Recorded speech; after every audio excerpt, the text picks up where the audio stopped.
పూరా లోకల్. నమస్తే, welcome to పూరా లోకల్. ప్రస్తుతం మనం Telangana fisheries corporation chairman Mittu Sai Kumar గారితో ఉన్నాము. మీ ప్రభుత్వం చెప్పు చేతల్లో, ముఖ్యంగా ముఖ్యమంత్రి రేవంత్ రెడ్డి చెప్పు చేతల్లో పబ్లిక్ సర్వీస్ కమిషన్కు పేపర్లు దిద్దడం కూడా సరిగా రావట్లేదని బీఆర్ఎస్ నేత ఆర్ఎస్ ప్రవీణ్ కుమార్ వ్యాఖ్యలు చేయడం జరిగింది. ఆర్ఎస్ ప్రవీణ్ కుమార్ గారు వారిపైన కొంచెం గౌరవం ఉండేది ఇంత మునుపు. ఎప్పుడైతే ఆ అడ్డగాడిదలు వెంబడి చేరిండో, అడ్డగాడిదలు అంటే ఎవరు? బీఆర్ఎస్ వాళ్ళు. అడ్డగాడిద నెంబర్ చేరిన తర్వాత ఈయన కూడా ఆ కోకపోయినాడు. అరే ఎట్లా ఎంత చిల్లరమాన మాట్లాడుతుండు, ఎట్లా అన్ని అబద్ధాలు మాట్లాడుతుండు. కొంచెమన్నా మీరు ఒక స్థాయిగా ఉన్నతమైన పదవిలో ఒక అధికారిగా పనిచేసారు. ఇట్లనే మాట్లాడితే సాటి అధికారిని మీ విధంగా మాట్లాడితే కించపరిచినట్టు కాదా?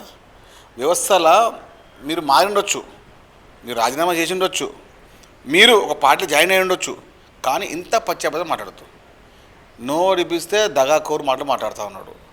ఆర్ఎస్ ప్రవీణ్ కుమార్ గారిపైన ఉన్నటువంటి ఒక్క నయా పైసా గౌరవం మాకు లేదు. ఇప్పుడు ఆయన ఇంతకుముందు ఆయన మేము ఒక ఉన్నతమైన పదవి చేసినాడు, ఒక పెద్ద మనిషిగా ప్రవర్తించినాడు, చాలామందికి ఉపాధి ఉద్యోగాలు కల్పించినాడు, ఒక గురువుగా ప్రవర్తించాడని చెప్పి కొంచెం గౌరవం ఉండేది నాకు. ఇప్పుడు ఒక్క డాష్ కూడా నాకు లేదు ఇప్పుడు ఆర్ఎస్ ప్రవీణ్ పైన. మేము కూడా వంకర తింకర మాట్లాడతాం. వంకర తింకర మాట్లాడే ఆర్ఎస్ ప్రవీణ్ కుమార్ గారు మేము వంకర తింకర మాట్లాడతాం. పెద్ద మనిషిగా ప్రవర్తించు. ఆ అడ్డగాది నెంబర్ చేరి మీరు కూడా ఒక గాడిద కాకండి. అలాగే డిప్యూటీ కలెక్టర్ పోస్టుకి సంబంధించి మీ మంత్రి, క్యాబినెట్లో మంత్రి, ఒక మంత్రి 3 కోట్లు డిమాండ్ చేశారు. అలాగే ట్రాన్స్ఫర్కి సంబంధించి 30 లక్షలు డిమాండ్ చేస్తున్నారని కూడా వ్యాఖ్యలు చేయడం జరిగింది. నేను ఏమంటున్నా, బట్టవాజీ మాటలు మాట్లాడి, దగాకోరు మాటలు మాట్లాడి, నోటికొచ్చిన కంపంతా మాట్లాడేసి బట్ట కాల్చి మీదేస్తామంటే ఇక భయపడడం లేడు.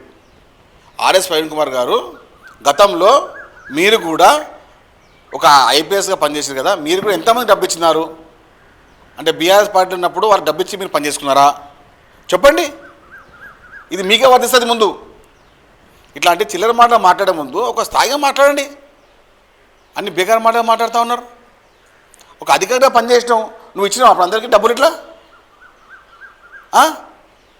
అంటే మీకు నోటికొచ్చేది మాట్లాడతాము, మేము చెప్పింది అబద్ధం నిజం అని తెలుసుకోవాలి, అందరు చెప్పాలి అని చెప్పి. ఏంటండి ఇది?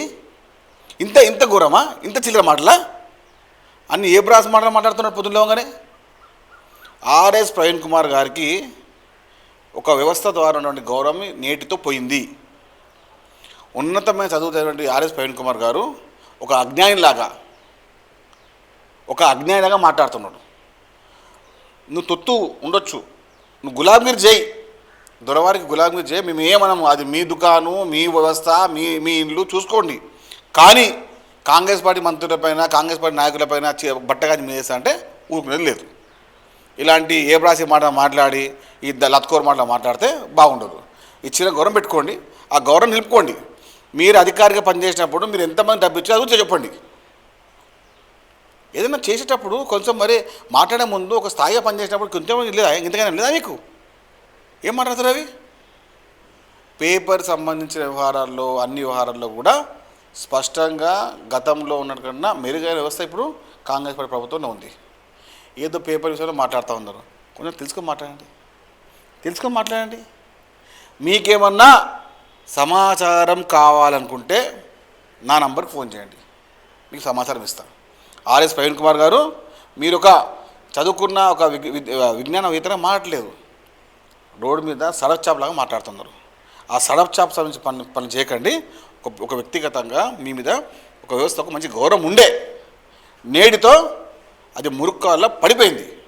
మీరు అలా చేయబెట్టినా, మీ ముఖం పెట్టినా కూడా అది తెలుసుకోలేరు ఇక. కాబట్టి మా లాంటి వారికి మిమ్మల్ని తిట్టేంత స్థాయికి మీరు దిగజారకండి. ఇక చాలు, గులాంగిరి చేసింది చాలు.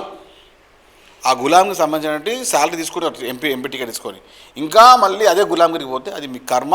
ఇక అది మీ రాత్రి మార్చలేదు ఇక.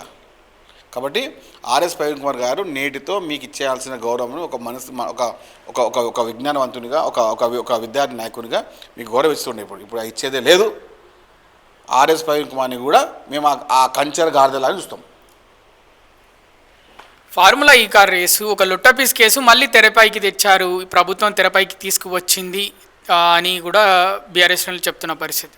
లొట్టపీస్ కేసులకు ఎందుకు భయపడుతున్నారు మరి? ఎందుకు దాక్కుంటున్నారు? ఎందుకు ముచ్చట్లు మాట్లాడుతున్నారు?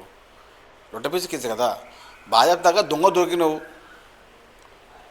ఏమన్నా ఉల్టా చోరు కొత్తవాకు డాటే దొంగనే ఇప్పుడు బెదిరించిన రకం వచ్చింది.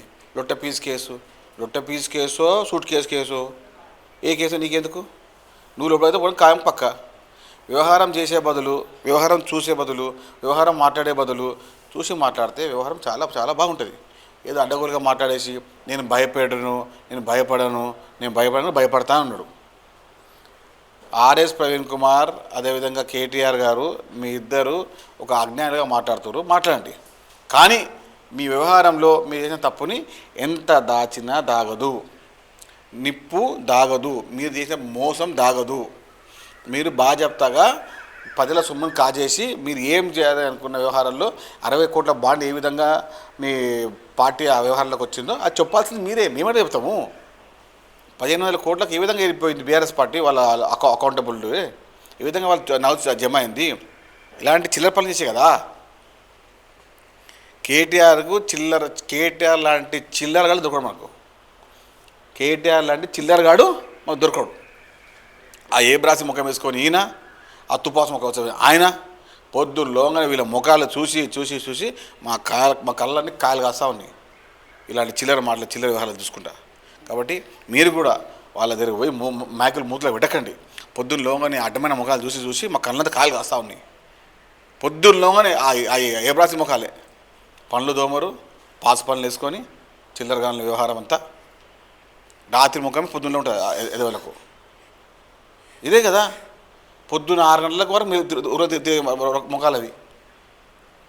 కేటీఆర్ లాంటి అసమర్థ నాయకుడు, కేసీఆర్ లాంటి వ్యక్తికి అలాంటి అసమర్థ నాయకుడు పుట్టడం అంటే ఇక వాళ్ళ దరిద్రం అంతే. అది ఇక దానికి మేమే మాట్లాడలేము. ఇక రాజకీయ వ్యవహారాల్లో కేసీఆర్కు ఉన్న స్థానాన్ని ఈయన భర్తీ చేయలేకపోయిండు. కాబట్టి కేటీఆర్ గురించి మాట్లాడి, కేటీఆర్ వ్యవస్థ గురించి మాట్లాడి, కేటీఆర్ ఎప్పుడైనా ఒక 6 నెలలకో 1 నెలకో 6 రోజులకో ఆశించడం ఖాయం.